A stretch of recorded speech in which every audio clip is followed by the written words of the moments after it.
This is Emily Hall for the Oklahoma Oral History Research Program at Oklahoma State. Today is Monday, March 12, 2018, and I'm interviewing Dr. Jennifer Kidney at her home in Norman for the Deep Roots Oklahoma Authors Oral History Project. Jennifer, you're a freelance scholar, an award-winning poet, a teacher, and so much more. Thanks for taking the time to talk to me. Thank you. Where were you born and where did you grow up? I was born in Clarksburg, West Virginia, and I grew up in Arlington, Virginia, where I attended public schools. It was a great place to grow up because I had access to all the wonderful things in Washington, D.C., and the museums, the National Gallery, the Smithsonian. Got to meet Leonard Bernstein, who taught in my orchestra class, and Danny Kaye, who was friends with my orchestra instructor in high school. Oh, no way. What did you play? Violin. Poorly. Next to last chair, second violin in high school. So what do you remember most about Arlington, just in terms of your neighborhood or the schools or or your community? Well, it was like a small town. It's actually the smallest county in the United States. It's not a town. And at that time it was very quiet. It was also the era of segregation, which did not make any sense to me because the majority of people surrounding us were African American. I remember I actually wrote my first poem when I was in second grade, and before that I wrote graphic novels because I could draw better than I could write, with a few words here and there. I remember being in Brownies and Girl Scouts, and we used to meet in the community center near where my parents ultimately moved. We first were renters. I lived in rent houses until I went to college, and then my family finally bought a house. And we were upstairs because we were square dancing downstairs with a Boy Scout troop. And I and a couple of my friends were really interested in square dancing, so we went upstairs to this little balcony room, and there was a chest there. And I said to my little friends, "That's a coffin." And they said, "Oh." And so I took the cloth off of it, and I opened it up, and there was another box inside, and I said, "And this is a casket." And I opened it up, and there was a skeleton in it, and the little girls ran down the steps screaming with me following because I had absolutely no idea, and I don't know what it was there for. Maybe the Masons or someone had meetings there and it was part of their ritual. I don't know. But anyway. That inspire a future story? It did not inspire a future story, but it is something that I really remember very vividly. Yeah, I also remember we actually had a wooded lot at the end of the street where I grew up, where I liked to wander around and look at birds. I was always interested in birds, and I was interested in rocks. And there was an alley across the street that was next door to a couple of duplexes. And I liked to go into the alley and pick up a rock that looked just plain from the outside and crack it in half to see if it was pretty inside. And half the time they would be. But one time when I did that, I tossed half of a rock away, and it went through the basement window of one of the duplexes, which was a dentist's office, and I got in big trouble. That's some of my early memories. And then I used to play hooky to go to the Library of Congress. Oh, yeah? I mean, I was so adventurous. Yeah. And, but it was very interesting. But it was, full of trees. And I sort of have a memory of being sort of claustrophobic there. Really? And one of my big discoveries was when I was about 12 years old. My parents and I began to take our vacations every summer on Ocracoke, which is an Outer Bank of North Carolina. And it's an island that you can reach only by ferry. And at that time, I think that's still true, And instead of a paved road, there were landing mats because the currents in the water to Ocracoke would change, and they would have to move them to accommodate the ferry landing. And there were wild horses. Wow. And long stretches of almost completely deserted beach, and a little tiny village at the very end, and a Coast Guard station. And in those days, there wasn't a restaurant. There was a little grocery store. There were 2 inns, and then there were little cottages that you could rent. And it was my first really wild place, and I just loved it. I loved it. Tell me about your parents. What did they do? My parents were both from Pittsburgh, Pennsylvania, and my mother was sort of a frustrated artist, musician, and my father was an artist. In fact, over here on this wall, the painting on the top left is my mother. Oh. The one above that is me, and the one on the far right with the nun and the little black girl is a nun and a student from St. Charles Catholic School, which was in Arlington, that my father did. But my father, when I was born at the time, worked for the newspaper in Clarksburg. This was in the days when there were no computers, and he was the layout man, and he did illustrations for the advertisements. And my mother tried to be on the radio, and she was on the radio for a while as the storybook lady, and she would read children's stories out loud. Oh, really? On Saturday mornings. But my father's boss, who happened to own the radio station and the newspaper, thought it was unseemly for a woman to work outside the home, and he ultimately nixed her program. I still have recordings of it, though. Oh, really? And then we moved to Arlington when I was 3 years old, and my father went to work for the Daily Sun, which became the Northern Virginia Sun, and my mother started working as a legal secretary, and ironically, her last name was Kidney, but the lawyer she worked for was named Bean. Oh, really? No way. And my father continued to work for the Northern Virginia Sun, but then he decided to quit and to go into advertising as a freelance. And he was not a businessman. He really was not a businessman. And he ended up bouncing from one job to another to another. He was a pharmaceutical detailer for a while. He worked for the Washington Post in advertising, but they wanted him to sell advertising, which was not something that he could do. He was an artist. And he finally got a government job, a temporary job, but all of his jobs with the government were as an artist, and his last job was as an artist with the Department of the Army at the Pentagon. Oh. And he did murals in the Pentagon. He did Uncle Sam Wants You posters. He did pictures of Vietnam servicemen on the battlefield from photographs. I mean, he obviously didn't go to Vietnam. And my mother continued to work as the legal secretary, and then went to work in the trust department of the bank. And anyway, but I'm so glad that my father finally did find a job that was the right job for him and fulfilling for him. And I have an older sister. She's 8 years older, so it's almost as if we grew up in different families. Yeah. Because all of the hard times were ones that I experienced, where she had the more stable home life.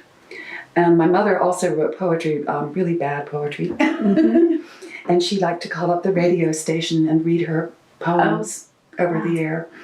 And she also acquired, after I went away to college, a Wurlitzer organ, which had all of the different stops so that you could have, rumba or, different kinds of beats. And she would compose songs and that were also pretty bad, and actually believed that the organ was bugged and plugged into the radio stations, and that what was his name? Engelbert Humperdinck had actually stolen one of her songs. Oh. Anyway. Wow. So what did you dream of becoming as a child? An artist like your parents? Or A poet. something else? A poet? I actually always wanted to be a poet, and I really don't know why, because frankly, the poetry that I was exposed to as a child was lame. A Child's Garden of Verses, Mother Goose. We didn't even have Dr. Seuss, so, you know, but I really was always fascinated with words, you know, taught myself to read because I wanted to get into words very early on. I used to call out combinations of letters, write them down, and ask my parents, is that a word? Until I would hit on one. And also learned to read from reading the comics. Oh. So tell me more about your reading life as a child. What stands out to you? I remember when I was in 6th grade and my niece was born. Maybe I wasn't in 6th grade. Yeah, 6th, 7th grade. My niece was born, and I went up to visit my sister and brother-in-law and niece, who were in Pittsburgh at the time. My brother-in-law was at medical school there, and I started reading the Brothers Karamazov.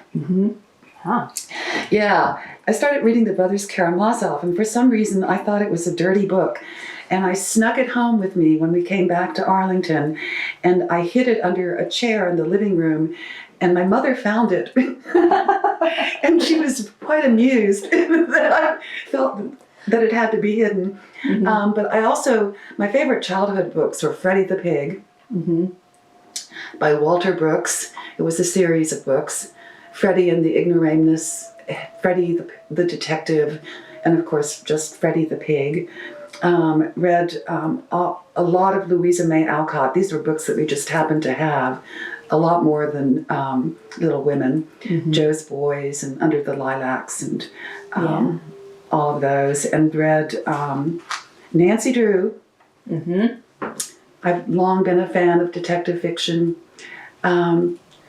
And I've always learned a great deal from reading. I mean, and I've always been very eclectic. I remember on vacation at Ocracoke, I found a mystery that took place in Concord, Massachusetts, and had a lot of background information about the Transcendentalists, although it was set in contemporary times. And when I was in 9th grade, I really impressed my English teacher, Miss Simpson, when she wanted to do a unit on the Transcendentalists, and I knew who they were. And she was the one who introduced me to Emily Dickinson. And finally, at last, I encountered some good poetry. Yes. So did you study English in college? Tell me about what you did after high school. When I went to college, I went to Oberlin, and I partly went, I really feel like things happen in my life that make me go on to the next stage. When I was in high school, my American history teacher hated Oberlin. Oberlin was integrated. It was the first co-educational college in the United States. He thought it was an abomination. I thought, that sounds like an interesting place. And then I learned about Charles Martin Hall, who learned how to extract aluminum in chemistry. And he was from Oberlin. And I decided when I applied for schools, everyone said, the advisor at school said, oh, you have to go to East Carolina, which was a teacher's mill. And I had higher ambitions, even though neither of my parents had been to college. And so I applied to Duke because my sister and brother-in-law were then in Durham, and I could go visit them and have an interview. I applied to Radcliffe. I applied to George Washington because I had been asked to apply for a fellowship there. And then I applied to Oberlin. And I was accepted and given financial aid by Oberlin, and that was fate. And I went to Oberlin, and I really wanted to be a geology major, and took quite a few hours in geology. And at that time, you couldn't have a double major. You couldn't have a major and a minor. And I actually took structural geology, which involves a lot of physics and is quite difficult, and plate tectonics, and I can tell you that fracking does cause earthquakes, as do injection wells, because that's the kind of thing I studied in that class. And I was offered a full scholarship if I would declare myself an English major when I was at the end of my sophomore year. So I went to the chairman of the geology department and I said, I would really like to major in geology. He says, well, geology is really difficult for women in the field. And then he slammed his office door in my face and I became an English major. Wow. And I can't believe, that would never happen at Oberlin today. Yeah, I know. Really That's kind of shocking. It's shocking. Yeah. And the scholarship also included 2 years at Oxford, but I couldn't see how I could get to Oxford literally. And I got a fellowship to Yale and went to Yale. And where I was, just doing my own thing, it was extraordinarily competitive. The students in some of those seminars, it seemed like they were out to get each other. And I, again, encountered some sort of rampant sexism. I remember being in a William Faulkner seminar, the only woman in the class, and we were discussing the bear. And one of the students said, well, you're a woman, you wouldn't understand this. And I'm like, what? What? So, and I also at Yale met Mark Strand, who later became the United States Poet Laureate, who was very encouraging to me as a poet.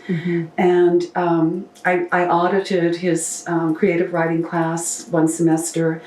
And right before my oral examinations, which at Yale are not about your dissertation, they're about everything.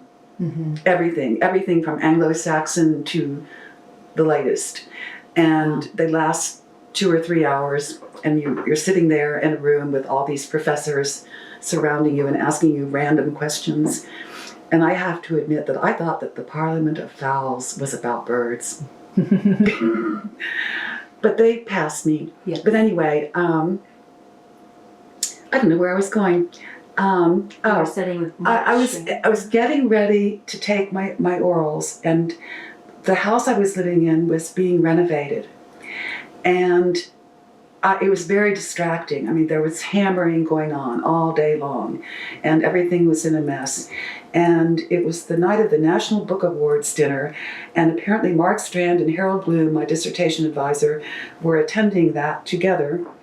And I get a phone call late at night from, I forget if it was Mark or Dr. Bloom, saying, we've been talking about you, and we think you should postpone your comps or your orals until the fall. Oh, wow. It's quite a phone call to get. So what did you focus on in your dissertation? It's called Nostalgia. It's called An American Prelude, Nostalgia and the Sense of Death in American Poetry. And it starts off with Wordsworth's The Prelude, which is a long autobiographical poem. And then Ralph Waldo Emerson, whose life was both changed, transformed by the death of his wife, his first wife, and then Walt Whitman, of course, and Ezra Pound. And I wanted to write about Emily Dickinson and Elizabeth Bishop. And I did write a long chapter about Emily Dickinson, but she really didn't fit in, unfortunately. Even though that's what she's about also, I mean, it's so much a vision of the way things were that is altered by encountering death in one's life, and in her case, over and over and over again. Right. And Elizabeth Bishop lied to me. I met her. Oh, you did? And I told her about my idea. And she said, oh, well, I never thought much about Emily Dickinson. And I also asked her if she had unpublished works. And she said, oh, no, everything I've ever written has been published. It turns out that both of those things are not true. As you may know, since her death, there's been a lot of Elizabeth Bishop published posthumously. And then I got hold of a copy of her and Robert Lowell's letters. Mm-hmm. And in there, she talks about struggling with this poem about Emily Dickinson that never was found, but that she had worked on for years. Really? So, darn. But anyway. Interesting. So what did you do after you graduated? I moved to Oklahoma. Well, first I went Why? first I went to Guatemala. Okay. It was sort of a honeymoon trip for me and my husband. Yeah, tell me about that. And it was quite wonderful. They were, his father was the cultural attaché in Guatemala City, but they took us all over Guatemala. We went to Tikal, we went to Antigua, we went to one of the beaches. We had wonderful food. We went to Chichicastenango, one of my favorite places. I'll show you my huipil later, which is in my bedroom. Yeah. I met great people, saw wonderful ruins and that really interesting church in Antigua with the Stations of the Cross and just all kinds, and saw wonderful, wonderful birds and butterflies, and it was just fabulous. And then I had gotten a job as an assistant professor of English at Oklahoma State University in Stillwater. And when my husband and I had arrived, it was 110 degrees, unlike your ice storm experience. It had been raining, so it was also very humid, and there was mud everywhere. And we had a difficult time finding a place to live. I mean, today it's much better. There are many more places to live, for one thing. And I was quite dismayed when I finally went to the grocery store because I couldn't find things like black olives and Dijon mustard or veal. We don't kill our baby cows. That's what the butcher said to me. But my husband was Italian, and he liked his veal parmesan. But anyway, I learned to adjust. And I taught virtually everything. I taught creative writing. I helped start their creative writing program. I taught linguistics. I taught the American novel. I taught a class called The Poem, which is one of my favorite classes. I taught seminars in Emily Dickinson and Ezra Pound. I taught freshman English and Introduction to Literature. I'm still friends with some of my students from those classes. And in fact, the librarian at Chakotah was one of my students at OSU. I also really deepened my birding. I had worked, when I was at Yale, and when I first got married, I thought, I'm not going to finish my dissertation. And I got a job at the Peabody Museum of Natural History as secretary in the ornithology division. The director of the museum, Charles Sibley, was an ornithologist. And my office was across from the cold room where they have the skins of birds, the stuffed birds. And I would go in and pull out the drawers of the parakeets and the drawers of the other interesting things and the drawers of the painted buntings. And I never thought I'd see a painted bunting. When I lived in Stillwater, I had painted buntings in my backyard in the summer. And, of course, the scissor-tailed flycatchers and the roadrunners and all the other wonderful things. I like to take walks in sort of the wilder parts up near the airport with my dog and look at birds and look at all the other interesting things, tarantulas, all kinds of cool stuff. And I also started a literary magazine, Payne County Flight, which I think is now a thing of the past, a student literary magazine, and was the faculty sponsor for Sigma Tau Delta. And but Stillwater was the cause for my marriage to dissolve. I think Oklahoma is kind of hard on marriages. Can be. And but basically I worked very hard and was actually involved in an Oklahoma Oral Archives project there, and interviewed an author, Winston Weathers, who taught at the University of Tulsa and was a writer of short fiction. And in fact, Patty Lou Floyd, and I can't remember the name of the book, the Silver DeSoto dedicates her book to Winston Weathers because he was one of her teachers at TU. And I didn't get tenure,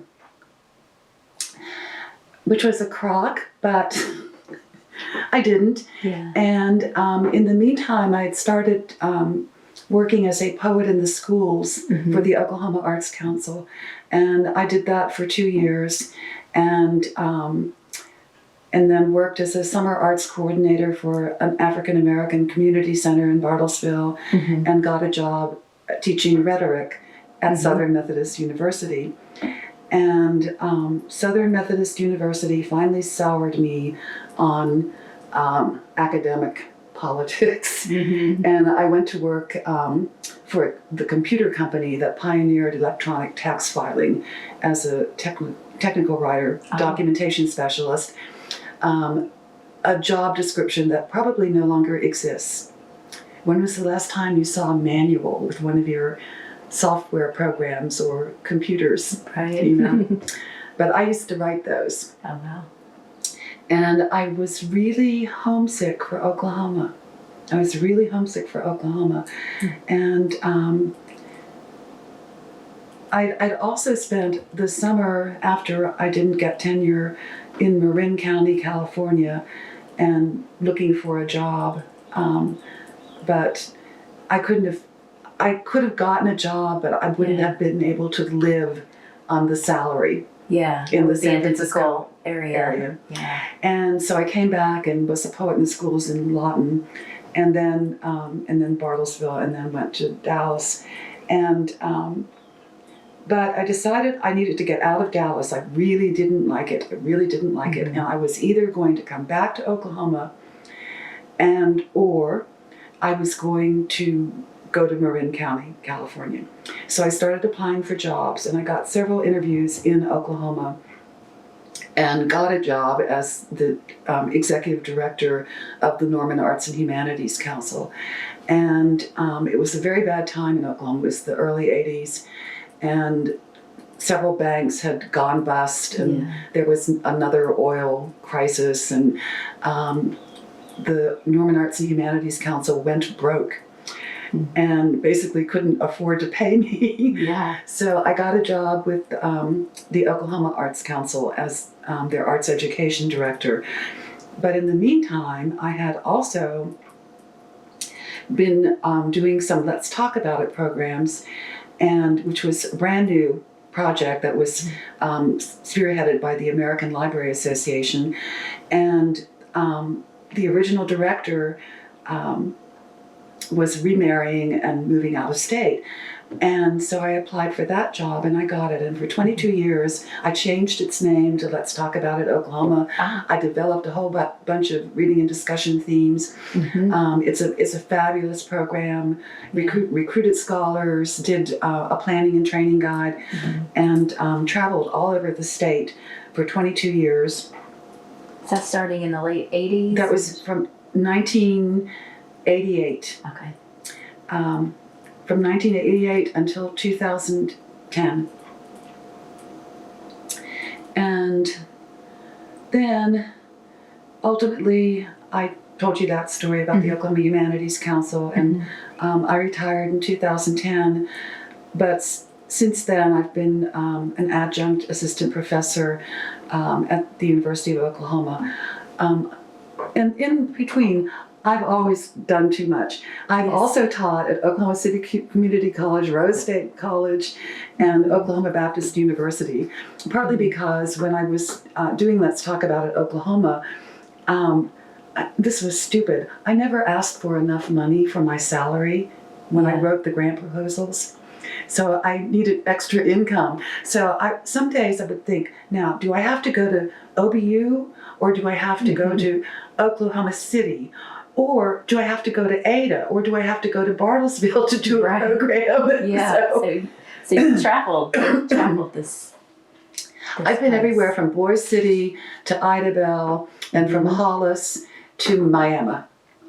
I mean, literally everywhere. So are there any memorable book discussions that you kind of put together for Let's Talk About It Oklahoma that kind of stand out to you during that time? I think they were all, well, the individual programs were fabulous because you get this idea about who Oklahomans are. I mean, you look at the way we vote, you look at the statistics that apply to us, opioid addiction, teenage pregnancies, all of those things. But you go to a library in some place like Mangum, and there are all of these people there who are really open and who really are interested in ideas, but who sometimes say things. For example, I did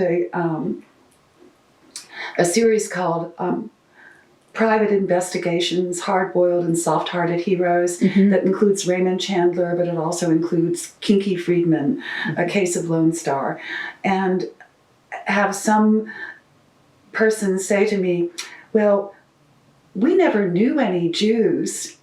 And Kinky Friedman, of course, is Jewish. And they couldn't get their head around the fact that a Jewish person would live in Texas, for one thing, and write murder mysteries. Anyway, that was kind of interesting. And then, but we talked, I mean, we had books that dealt with things like abortion, racism, homosexuality. And I found that people were very, very open-minded and, very polite to one another. For example, in the original discussion guidelines that we got from the American Library Association, it would say things like how to deal with, arguments or, people being insulting to one another. It never happened, or at least it never happened when I was present. It was, really great. And I made a lot of good friends among librarians and also some of the participants. Dorothy Alexander, who published a couple of my books, I met through Let's Talk About It Oklahoma, and now she's doing programs herself. And it's still going on. That's one thing, I feel like I saved it, because the funding was always kind of iffy, and now it's in a safe place. And it's just kind of the ideal combination of scholarship and also dealing with people in a very humane, I guess, way. That not necessarily having to do with humanities, but really engaging with them, not like teaching them. I mean, teaching is a different thing. Teaching is kind of like, you've got to do this right. But when you're having it in a reading and discussion setting, it's like, well, what do you think? Right. And I respect your opinion. That's interesting. It was really, it was the ideal job for me, actually. A couple of things, I was saying, how one thing leads to another. Right. Another thing, I came to Oberlin because of my history professor in chemistry. Part of the reason I was eager to accept the job in Oklahoma, the first one, was because of my geology classes. I studied the Arbuckle Mountains. I studied the Great Salt Plains in my geology classes. I knew about those giant ammonite fossils that they find in the Arbuckles. And then I sort of think one of the things that brought me back to Oklahoma was the birds. And now I'm very active in the Cleveland County Audubon Society. And, birding is my favorite pastime. Actually had a painted bunny in my backyard last summer. What do you like? What draws you to birding? Well, for one thing, I actually did a program for the Norman Public Library last summer called Why Birds Matter. Birds are indicators of what's going on in our world, in our environment. And things have really changed since I've been very actively birding. For example, in my backyard, at any given moment, there will be 40 to 50 to 60 white-winged doves. When I moved to Oklahoma, white-winged doves were in Mexico. Wow. And my most recent poem is called Illegal Immigrants, and it's about the white-winged doves. I have seen fewer of some species and more of others. This was a big year for sort of what we call eruptive species. Lots of crossbills, red crossbills, which are apparently are now more than one species, according to their song. Pine siskins, common redpolls, which are birds that shouldn't be here, but were here this past winter. Lesser goldfinches show up more now when they should be in Arizona. They're also one of the last wild things that everyone can experience, and people need to pay attention to them. They're very interesting. Their behavior is fascinating. I read a lot of books about birds and also books about birding. I'm not a big year kind of person. I wouldn't want to spend an entire year trying to count as many species as I possibly could. Yeah. I'm happy to see what I see. But I think they are important. I feed the birds. My cats stay inside at all times. I'm actually, my next move on the Norman Animal Welfare Oversight Committee is to try to get the ordinance changed that requires all pet cats to be indoors only or else to have an enclosed outdoor cattery. Oh. You know, it's never going to happen, but that's what I would like to see happen. Yeah. What does this have to do with poetry? That doesn't matter. It's okay. It's a diversion. Well, paying attention. You know, that's and that's kind of what I was going to ask you about next. Well, a couple of things. First, you're so busy. How do you make time in your life for your poetry, and what's your process? Well, for one thing, I have kept journals since I was a junior in college, and I write in my journal every single day. I have a goal. I've tried on occasion to write a poem every day, and that doesn't work. If you do that, you're going to write a lot of crap, honestly. I have friends and acquaintances who do that, and they write a lot of crap. But I do try to write a poem every month, and so far I have been successful. So I keep accumulating them. I haven't written my March poem yet, but I wrote my February poem. Okay. And they're not about the month, it's just the poem that I write that month. And then sometimes I have an idea that just comes to me. Frequently it's a memory, you know, something that will come back. I have a poem called Inside Joke. I was sitting on my patio, and it was something I had forgotten, but then it sort of came back and it became a poem. It was an expression that my family used that at first, when I would hear it, I had no idea what it meant. And then when I figured out what it meant, I really didn't understand why we said it, which is, I'm a hermaphrodite myself. And it turns out that it was something said to my grandmother on my father's side by a traveling salesman who was trying to sell her some kind of a gadget. And they got to talking about religion, and she said that she was a Presbyterian, and he said, well, I'm a hermaphrodite myself. And actually there was a sect that was called that, even though a hermaphrodite is something totally different. But it was basically something that my father and mother would say when they wanted us to stop saying what we were saying. It was a conversation stopper. Yeah, that's funny. I kind of wanted to just kind of talk about an overview of your body of work. So you had several chapbooks that you published in the early 80s, so Field Encounter, Endangered Species, Animal Magnetism. Am I missing?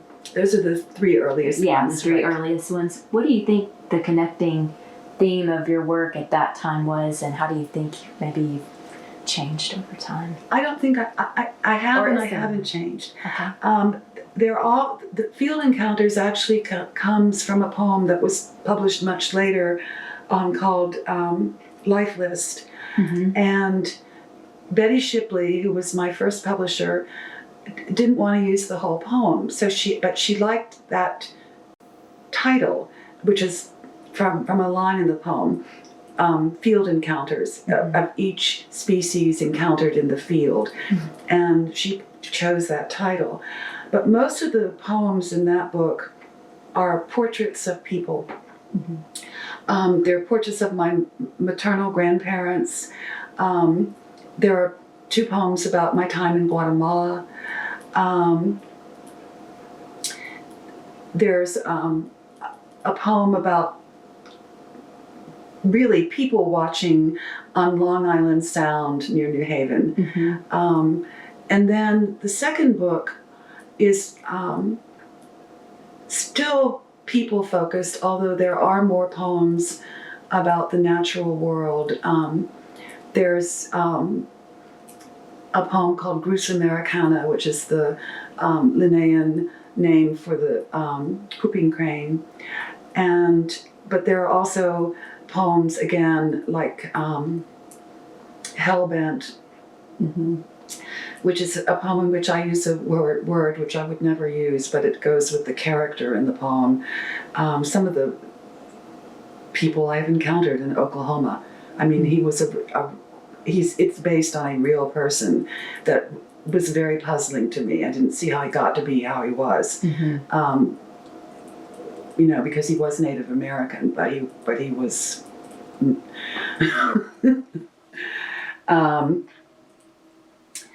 And then I figured out women who sleep with the dogs.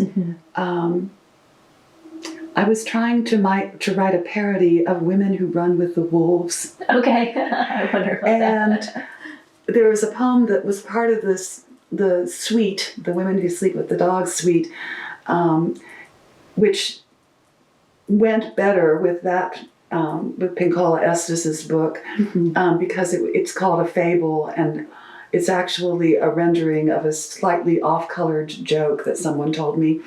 But Dorothy, my publisher, told me that she thought it should be omitted, so it wasn't included. And then there are lots of other poems in there that are about both the Oklahoma and the Texas experience. Dixie DQ is very much about Texas, where in all those little towns there was a Dairy Queen. There are some of my favorite poems about my childhood, Mulberries and Roses and Advice. Sometimes it's something that's like I'm a hermaphrodite myself. It was my Aunt Lois saying to me, stand straight and wriggle, which is what I thought she said, but that is not what she said. And, so I had odd ideas. Oh, well, that sounds like fun. And then Life List, I think of as kind of, that's the book, a kind of memoir in poetry. But when I gave my first reading from that book, I said to the audience, I could put it together a different collection of poems and write an entirely other memoir. So it is and it isn't. And then my most recent book, Road Work Ahead, is one of the bad things I did is that the first poem in that collection features real roadwork signs that I've actually seen, like do not flail pecan trees and right of way is on the road from Lawton to Wichita Falls, Texas. It's a real road sign. I could have put, I have this in another poem, where will you spend eternity, heaven or hell, which is actually on the road out towards Binger in Oklahoma. It's not an official road sign. The guy who owns the sod farm there put it up on his own land, but it looks like an official highway sign. But so people look at the first poem and they think, oh, the whole book is like this. And it's not. It really isn't. It's kind of a book about how, our lives are a journey. It's the road of life.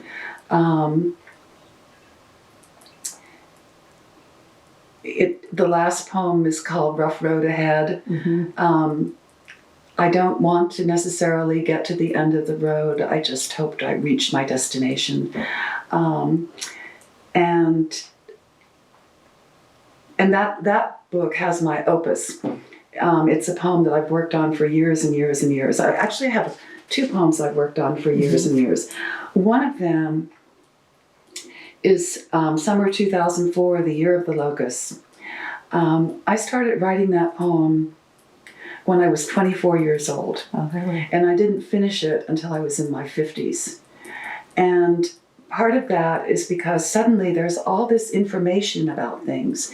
The 17-year locust came when I was 7 years old in Arlington, Virginia. And it's an amazing phenomenon. They burrow holes out of the ground, they're little round holes, and they shed their exoskeletons that are everywhere, all over the trees, bushes, in the grass. I mean, thousands.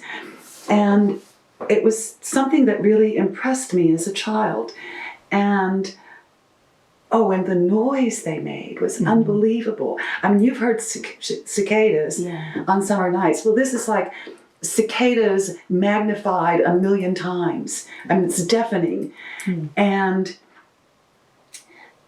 the year that I finally finished it, 2004, there was another eruption of 17-year locusts in the Washington, D.C. area. And suddenly it was on the news, it was in the Sunday supplement magazines, there was all this information about it. And suddenly all the elements of the poem came together. So it took me 37 years or something to write that poem.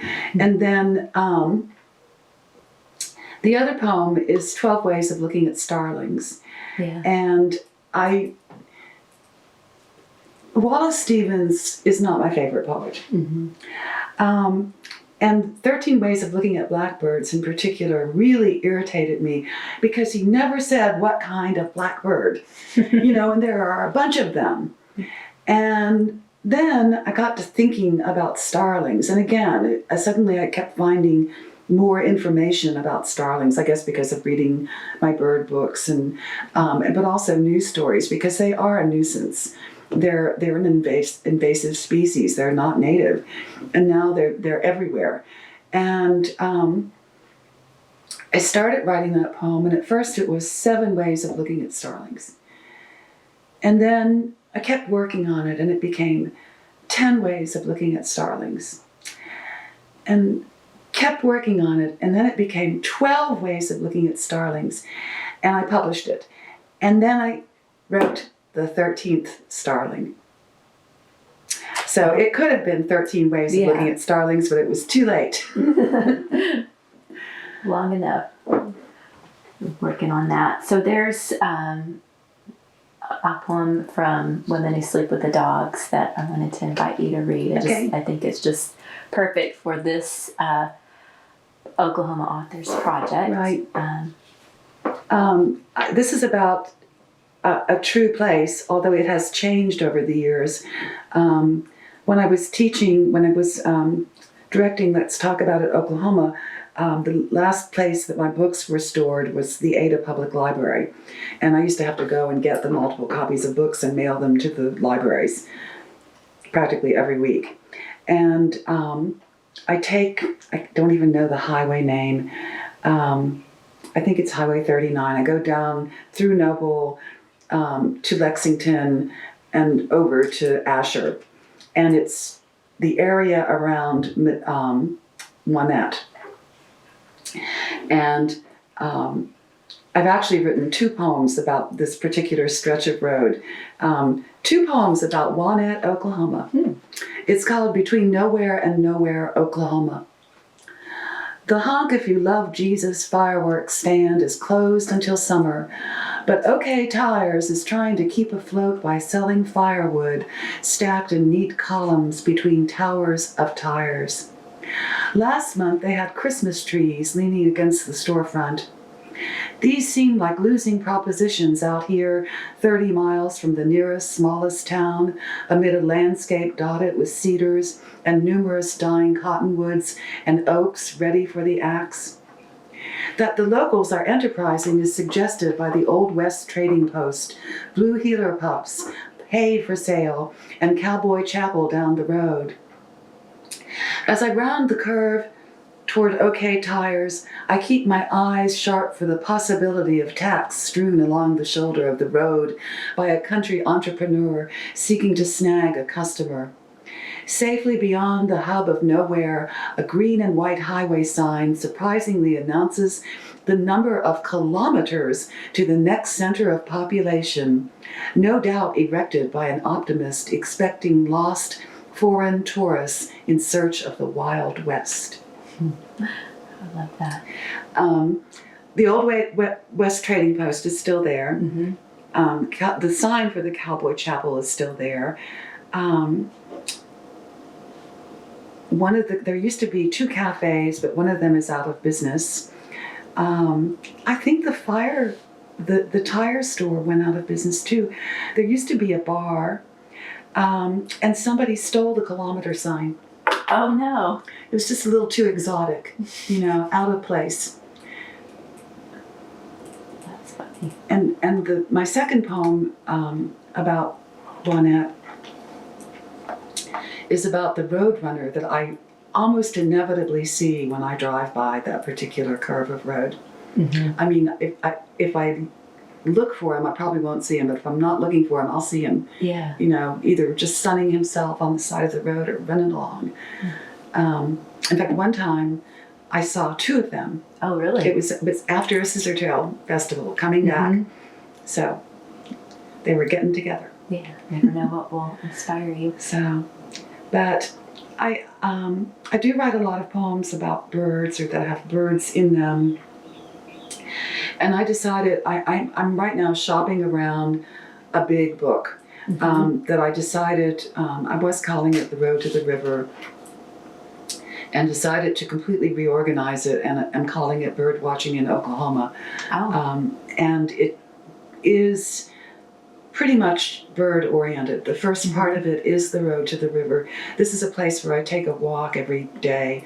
That's south of Highway 9 and in a very inauspicious part of town because it's near the dump and also the Animal Welfare Center. But it's a very, very birdy stretch of road, and it's very secluded because nobody lives down there. And there's one person lives at the very end of the road. And the second part is the backyard. And it's mostly poems about birds that I see in my backyard and things that I've observed. And then the third part is called Before the Birds. Maybe I should reverse those two. And it's got poems in it like my ex-husband's Italian family on his mother's side, and This Is the Truth, which was from a tape recording that my mother sent me of her and my Aunt Edna talking about the family history, in which my Aunt Edna reveals to my mother that her grandfather had a mistress. Oh. And and poems of that sort. And a poem about horseshoe crabs. A very vivid memory from childhood. We used to go to the beach a lot, Rehoboth or Atlantic City. And once at Rehoboth, I saw, when I was about 4 years old, I saw horseshoe crabs. And have you ever seen a horseshoe crab? They are very strange. They have smooth shells that are sort of helmet-shaped and a long tail. But you turn them over, and there are all these fins that are sort of dizzying looking. But anyway, it took me years to write that poem too, but finally got it down.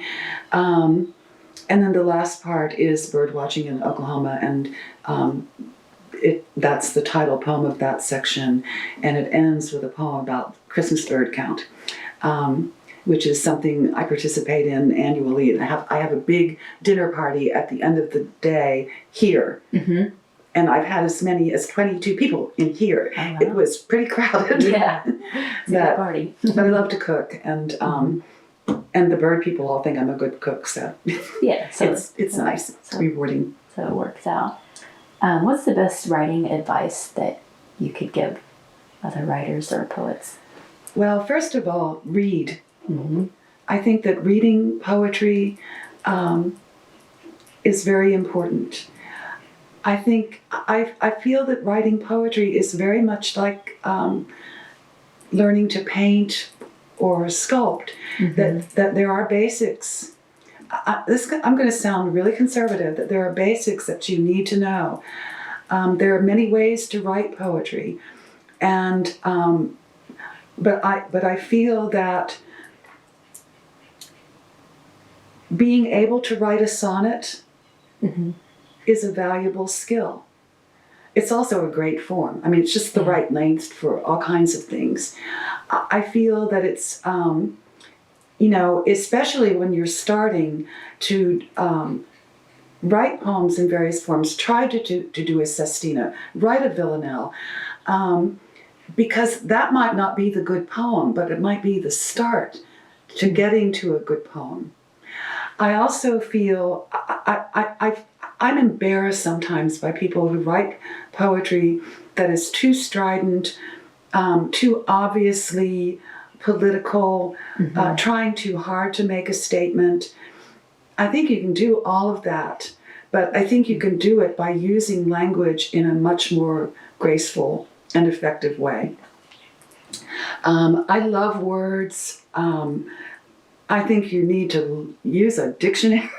Mm-hmm. I've seen published poems, unfortunately, in magazines in which I have been published, that have misspellings or the wrong word. Of course, I'm an English teacher. Yeah. I'm always, editing, looking out for stuff like that. But, Emily Dickinson famously said, "My constant companions are my dog and my lexicon."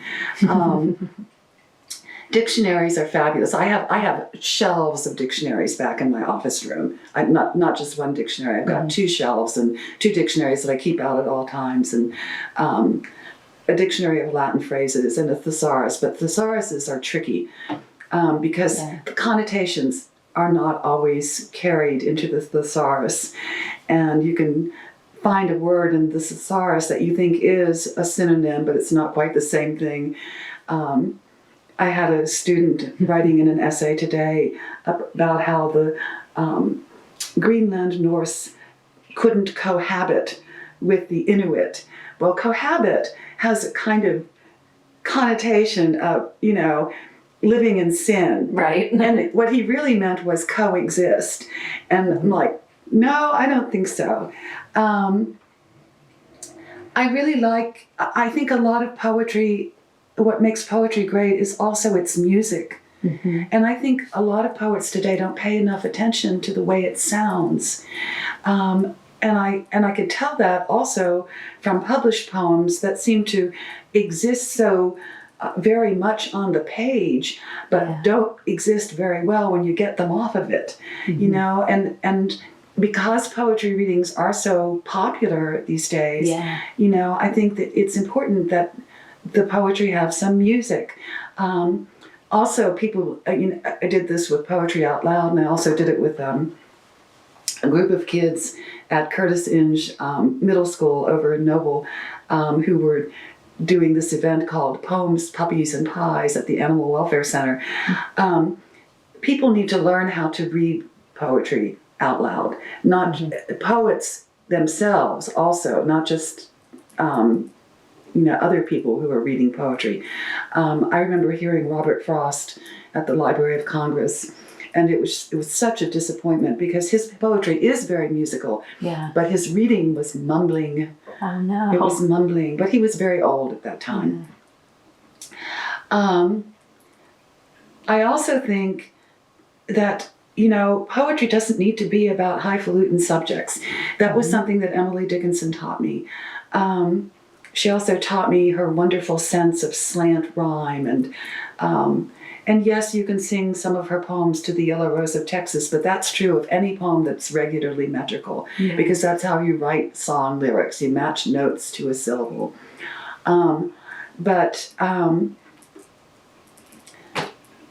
I think that, you should write about things that are meaningful to you or that you experience.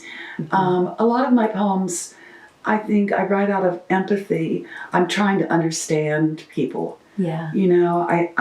I have a poem called Tempest Fugit that I haven't published yet, but it's about a carryout girl in my grocery store who somehow I got in a conversation. She was talking to the cashier, and I was standing there, and she was saying, time sure does fly now that I have children. And the cashier says, wait until you're 30, then time really flies. And I said, wait until you're retired, then it just vanishes. And as I'm walking out with her, she's with my cart, I ask her about her children, and she says, well, I have two, and one lives with his dad, and the other one is in DHS custody. And I'm like, oh dear, why is this? And a poem came out of that because it touched me. I felt so sorry for her. And she told me about going to see her child over the weekend and how her little girl had cried when she had to leave. And I'm like, why? Anyway. Yeah, well, that's great. And then another one of my favorite poems, Camo Man. A lot of it I just make up. I was on a birding field trip to Tishomingo, and we stopped in a restaurant for lunch, and there was a guy in there, and he was dressed in camouflage from head to toe, which is something that you see a lot in Oklahoma. And he had his daughter with him, obviously, and he was talking really loud, and the daughter, in the meantime, was playing with a little plastic dinosaur. And later, we go to the refuge, and we're watching a bald eagle. And here they come, the guy in camouflage and the little girl. And we show them the bald eagle, and he did say this. He said, "You sure that's not a buzzard?"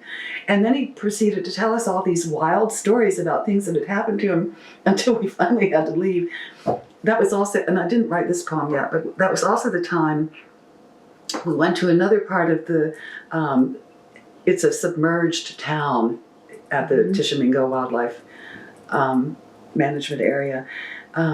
We pull up into this area on the water, and there are two pickup trucks parked there that are empty, but when we walk around them to go down to the water, there's an older guy and a young woman embracing in between the two pickup trucks. And they immediately break apart and they say, "Hi, how you doing?" That's hilarious. And I'm figuring, this looks like an assignation to me. So, and you never know where poetry is going to come from. Yeah. That's the other thing. Any kind of experience can evolve into a poem. Paying attention, as you said earlier, being aware of what's around you, being a nosy neighbor, it doesn't hurt. Right. Eavesdropping. I've written, that Dixie DQ, part of that really was something that I heard the guys in the booth behind me talking about. And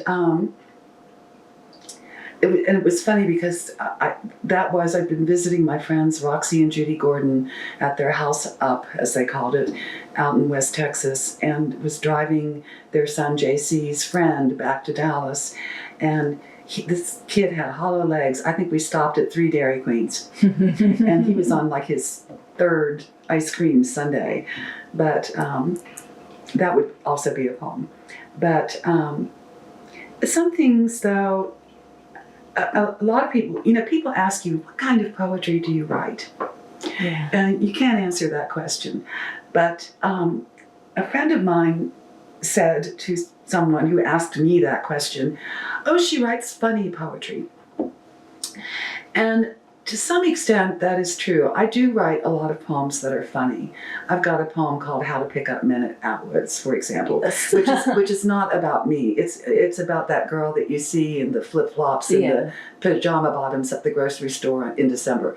But it's also about Atwood's, because Atwood's is like being in a men's prison, at least here in Norman, because whenever I've been at Atwood's, men who are shopping there, even with their wives, will come up and get real close to me. It's like, get away.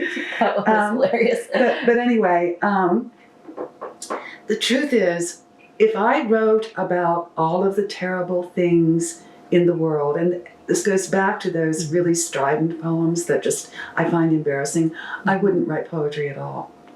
You know, I want to write about things that give me joy. I want to write about things that I need to understand. I want to write about things that are moving or poignant. But I have nothing against writing something that is funny, you know? Yeah. I mean, I think making people laugh is a great thing to do. And as long as you don't do it inadvertently. Right. That'd be the wrong kind of laughter. Was there anything else that you wanted to talk about? Well, I don't know. I love animals. Yes. I was thinking about this. My 50th college reunion is coming up this spring, and I am not attending, but I was thinking about, you know, how I got from there to here and how my life has changed. And in some ways now, certain things I now have that I never had before. One is a dog and cats. My first dog I acquired when I was married. My husband's parents at that time were living in Haiti, and their dog Guinevere, their pedigreed Cocker Spaniel, had been bred to the ambassador's Cocker Spaniel, King Christophe. And they didn't want her to have her puppies in Haiti. They wanted to ship her back to the United States, and so she could have her puppies here, and then we could sell them. So we got Guinevere, and Guinevere gave birth to 6 puppies, and they weren't Cocker Spaniels. Uh-oh. But I kept the brunt of the litter, and we did sell the puppies for, you know, $10. Yeah. You know, I actually took them to a pet store to make sure they weren't Cocker Spaniels, but they were not Cocker Spaniels. And he was my first dog, and that was one of the good things that my marriage gave me. And the other good thing was that job at the Peabody Museum of Natural History and my interest in birding, because if I hadn't gotten married, I would never have worked there. Yeah. And never have been exposed to the world of ornithology. My co-workers there, David Sibley, or Fred Sibley, who's the father of David Sibley, the famous bird artist, and Jonathan Alquist, really encouraged me and actually told me that there was an Oklahoma housewife who had written a study on the house sparrow. Well, it turns out that they got it wrong, even though they were ornithologists. She was actually an ornithologist at OU who had done a study on the song sparrow. But it does seem like, you know, all these forces have brought me here to be the secretary of the Cleveland County Audubon Society, to be on the Animal Welfare Oversight Committee, to have my dogs and my cats and, you know, everything. And, you know, I've had a lot of disappointments in Oklahoma. It hasn't been very good to me, but there's still so much to be done here. Yeah. That's one of the things I've always liked about it.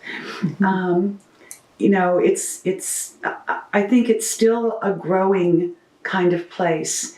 And, you know, you mentioned something about it being different from any place you've ever been. Many years ago, when I was teaching at Oklahoma State University, there was a series of anthologies that were being collected regionally. And so I sent my poems to the editor for the Midwest region. And she said, "I'm sorry, but you're not part of our region. Try the Southwest." we weren't part of that region either. Oh, wow. And at that point, I thought, I don't think we're part of any region. And it's likely, it's kind of like that map of the New Yorker on the cover of the New Yorker that you may have seen. It was many years ago, kind of iconic, that basically has Dallas, and it has San Francisco, LA, New York City, Boston, and nothing else in the middle. And it's kind of like, whoops, left out Oklahoma. And actually, there was a Rand McNally atlas that left Oklahoma out one year. Oh, I think I've heard about that. That's fun. So, yeah. Anyway, but you know, it really is a crossroads. I mean, it's I-35 and I-40 can get you almost anywhere in this country. And